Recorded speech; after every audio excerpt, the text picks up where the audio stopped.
Bonjour à tous et merci de nous rejoindre sur notre chaîne. La question du jour est: savez-vous quel organe est principalement affecté par l'endométriose? Laissez votre réponse dans les commentaires et partagez vos connaissances avec nous. L'endométriose est une maladie chronique et souvent douloureuse dans laquelle un tissu semblable à celui qui tapisse l'intérieur de l'utérus, appelé endomètre, se développe à l'extérieur de l'utérus. Cette affection touche principalement les organes pelviens comme les ovaires, les trompes de Fallope et le tissu qui tapisse le bassin. Dans de rares cas, le tissu endométrial peut se retrouver au-delà de la région pelvienne. Pendant le cycle menstruel, ce tissu endométrial ectopique réagit aux hormones de la même manière que l'endomètre normal, s'épaississant, se décomposant et saignant.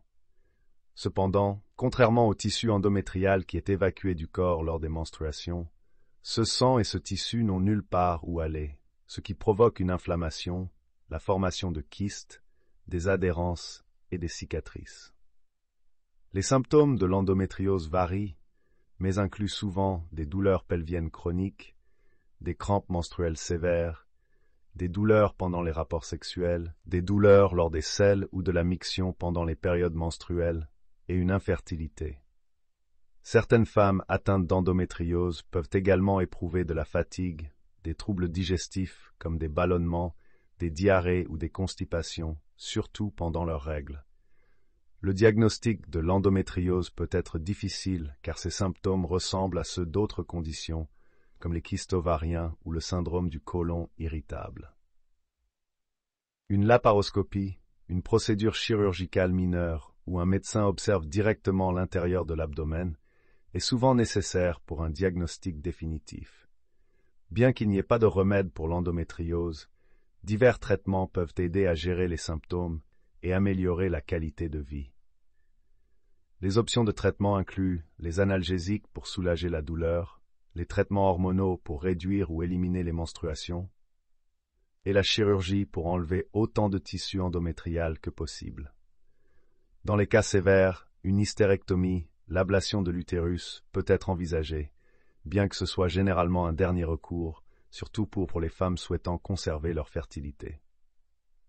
La gestion de l'endométriose nécessite souvent une approche multidisciplinaire impliquant des gynécologues, des spécialistes de la douleur, des endocrinologues et des chirurgiens.